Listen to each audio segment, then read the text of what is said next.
Hi guys, welcome to our channel. We have started a new series of movies reviews in which we will tell you about the movie, what is right and what is not in this movie. This true story of a legendary jailbreak by anti-apartheid protesters skimps on character but delivers some familiar genre thrills. Friends must like our videos because it takes a lot of effort to make a video. One request from all of you before starting the videos: like our videos to encourage us and we can make more great videos for you. Let's move on to today's video. The slightly political prison thriller Escape from Pretoria works best when on-screen action is focused on Daniel Radcliffe playing real-life South African political prisoner Tim Jankin as he leads a crack team of white prisoners in breaking out of Pretoria maximum security prison. That's not really a spoiler since Escape from Pretoria is based on a real-life prison break that led to a decades-long international manhunt. Still, it's hard to care about what happened to Jankin and co-conspirator Stephen Lee, Daniel Weber the Judge, and Dennis Goldberg Lenhart even if you do know how their story will end, and even throughout Escape from Pretoria does feature some well-paced and visually dynamic pre-breakout prep scenes. Almost everything that's enjoyable about Escape from Pretoria is a variation on stuff you have probably seen in superior prison movies. Thor Radcliffe's hunted performances in exceptionally compelling. Jankin and Lee's politics never make sense beyond a couple of stiff and skimpy political rants, and some light exploitation-friendly scenes where prison guards tell at one black prison employee and also infrequently scream at Jankin and Lee for being traitor to your race. This film from director Francis Annan, who co-adopted Jankin's memoir Inside Out Escape from Pretoria Prison, but falters whenever his character explains that their anti-apartheid politics and some negligibly dramatized domestic drama involving Goldberg Johnson are the main reasons why they need to burst out of prison. Life in Pretoria doesn't otherwise seem unbearable enough to warrant so much dramatic build-up, especially if you have seen other prison break movies. Any of them really.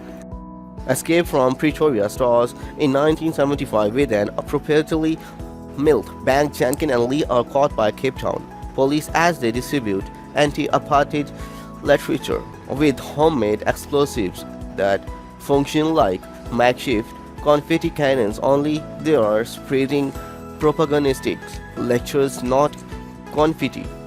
In a 1978 trial, Jankin and Lee are respectively sentenced to 12 and 8 years of prison by a vicious judge who dresses them down on behalf of the entire South African government and its racist segregation policies. It's a good mustache thriller of a speech, but there isn't much more where it came from. Expect a couple of generic senses where prison guards, particularly their hot-headed leader Mango, Nathan Page, Miss Fisher, murder mysteries, yell at but pretty much never physically assault Jankin and Lee. There is no enough talk and even less action, which makes it hard to care whenever on lumbering, overweight and seemingly unwell God appears to be the only person in Jankin's race when he pokes at some of the buried prison doors, locks with a couple of sharp-made wooden keys. Really, that's it. There is a simulationally too much and no enough traumatic and ideological baggage waiting on scenes where Jankin and Lee plans their escape. Viewers are often asked to use their imaginations to understand what motivates these characters, presumably because we already know how we feel about apartheid, institutionalized racism and our prison break movies conventions. Still, it's hard to become emotionally invested in a thriller with such a well-loved narrative trajectory if you never feel like Jankin and Lee would need to get out of Pretoria. Radcliffe does his best with a few otherwise insist pictures about racial equality, but even he can't. And living dead fish monologues like his unfortunate bit of voiceover narrations from an early scenes where Jenkins footages with 2 bags full of homemade worms. What we choose to do was the most radical of all things, and without doubt the most explosive. It's almost if the brief pre-Pretoria scenes are meant to be briefly established and then move on from all the physiological complex stuff that might make you want to root for Jenkins and Lee. Of course, apartheid is horrible, and these characters and the real people that they represent believe what they believe. But there's not much to write home about it if viewers cannot share the protagonist vision just by watching this movie and seeing the obstacles in their way.